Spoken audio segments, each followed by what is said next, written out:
श्रोताओं नमस्कार। क्षेत्रीय समाचार एकांश के विशेष कार्यक्रम में मैं आपके साथ व्याख्या चंदोला। श्रोताओं, कोरोना के खिलाफ जंग जारी है। कोरोना संक्रमितों के मामलों में जहां उतार चढ़ाव रोज देखा जा रहा है, वहीं कुछ राज्यों में कुछ समय से संक्रमितों की संख्या में बढ़ोतरी हुई है। खतरा अभी टला नहीं है। सभी से अपील है कि कोई भी कोताही न बरतें। जब तक जरूरी ना हो, घर से बाहर न निकलें। सभी एहतियाती उपायों का पालन करें और सुरक्षित रहें। मास्क लगाएं, 2 गज की सुरक्षित दूरी बनाए रखें, हाथ और चेहरा साफ रखें। कोविड संबंधी जानकारी और मार्गदर्शन के लिए राष्ट्रीय हेल्पलाइन नंबर 011-2397-8046 और 1075 पर संपर्क करें। श्रोता प्रदेश हेल्पलाइन नंबर पर भी संपर्क कर सकते हैं। प्रदेश हेल्पलाइन नंबर है 104 व 0135 2722 और 0135 2724 506। देश में कोविड-19 टीकाकरण अभियान जोरों पर है। स्वास्थ्य एवं परिवार कल्याण मंत्रालय के आंकड़ों के अनुसार अब तक 69 करोड़ 90 लाख से अधिक लोगों को कोविड का टीका लग चुका है। हम श्रोताओं को बता दें कि देश भर में 18 वर्ष से अधिक आयु वर्ग के लिए सरकारी केंद्रों में निःशुल्क कोविड टीकाकरण अभियान जारी है। युवाओं से आग्रह है कि वे टीका लगवाएं और अन्य लोगों को भी इसके लिए प्रोत्साहित करें। श्रोताओं, प्रदेश में कोविड कर्फ्यू को 14 सितंबर तक बढ़ा दिया गया है। पुरानी SOP जारी रहेगी। बाजार सुबह 8 बजे से रात 9 बजे तक खुलेंगे। प्रदेश में रात्रि कर्फ्यू जारी रहेगा। श्रोताओं, आज़ादी का अमृत महोत्सव के अंतर्गत आज़ादी के आंदोलन में हमारे स्वतंत्रता सेनानियों के योगदान एवं बलिदान की प्रेरक कहानियों से नई पीढ़ी को रूबरू कराने के लिए आकाशवाणी एक विशेष कार्यक्रम की श्रृंखला आज़ादी का सफर आकाशवाणी के संग शुरू कर रहा है। रोजाना भारत के स्वतंत्रता सेनानियों के जीवन, उनके योगदान तथा महत्वपूर्ण ऐतिहासिक घटनाक्रमों पर ये विशेष प्रस्तुति दी जा रही है। इस सिलसिले को आगे बढ़ाते हुए आइए सुनते हैं आकाशवाणी की विशेष प्रस्तुति आज़ादी का सफर आकाशवाणी के संग। आज़ादी का अमृत महोत्सव।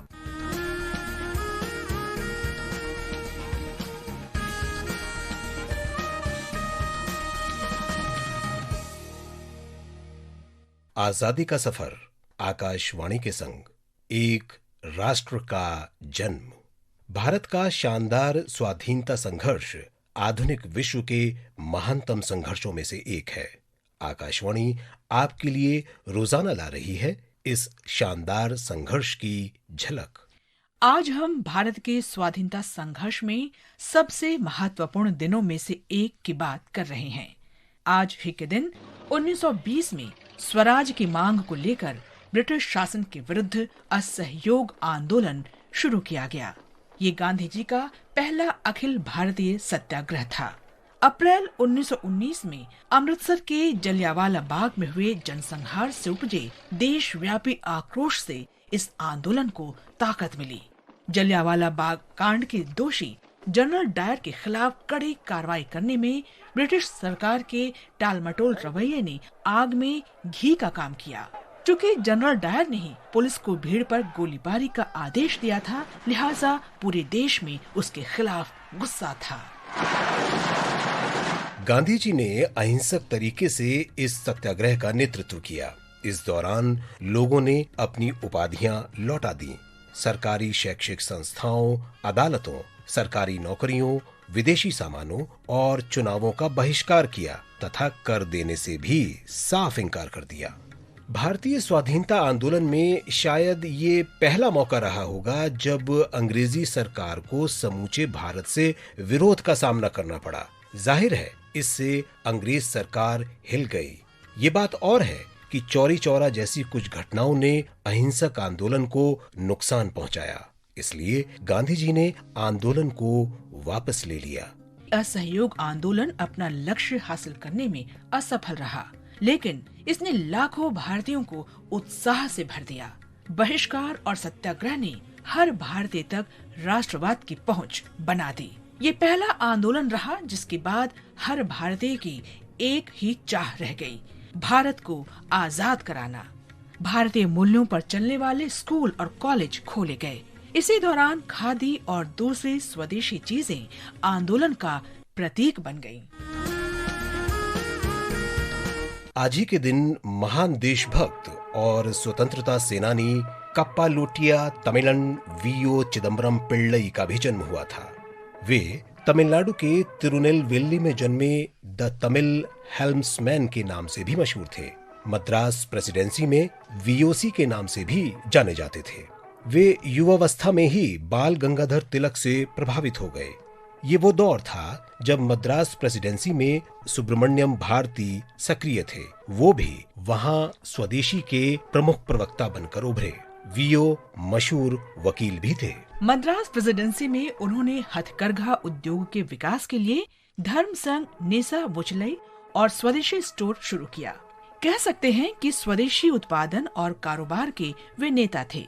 वीओ ने national godown, Madras agro industrial society limited और द देसा बिमना संगम जैसी अनेक संस्थाओं के गठन में महत्वपूर्ण भूमिका निभाई। 1905 में बंगाल के विभाजन के बाद वे राजनीतिक संघर्ष में दिलचस्पी लेने लगे थे।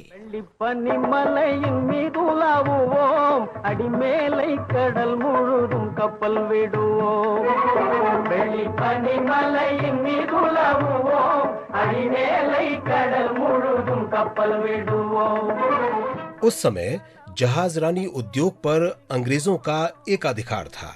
वीओ पहले भारतीय थे जिन्होंने स्वदेशी स्टीम नेविगेशन कंपनी शुरू की। उन्होंने कंपनी के लिए भाप से चलने वाले 2 जहाज SS गल्लिया और SS लावोए खरीदा था। इन जहाजों के जरिए तूतीकोरिन और कोलंबो बंदरगाहों के बीच कारोबार और आवागमन हो रहा था। स्वदेशी आंदोलन को व्यापक रूप देने के उनके प्रयासों के कारण ब्रिटिश राज से उनका विवाद बढ़ता गया और 12 मार्च 1908 को राजद्रोह के आरोप में उन्हें गिरफ्तार कर लिया गया। उनका बैरिस्टर का लाइसेंस वापस ले लिया गया। हाईकोर्ट में अपील के बाद दिसंबर 1912 के आखिर में उन्हें जेल से रिहा कर दिया गया। 1936 के आखिर में स्वदेशी के इस प्रबल प्रवक्ता ने अपनी अंतिम सांस तक स्वदेशी और स्वाधीनता संघर्ष की मशाल जलाए रखी।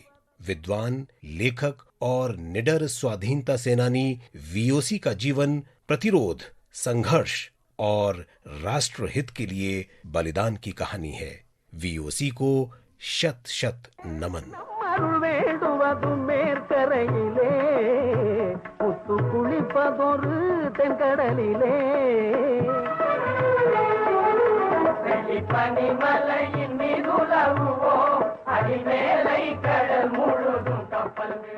आज बस इतना ही। आजादी का सफर आकाशवाणी के संग कल फिर मिलेंगे नई कड़ी के साथ।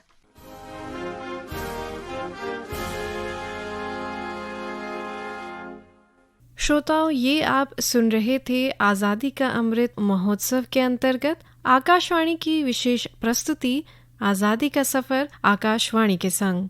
आज के कार्यक्रम में इतना ही। नमस्कार।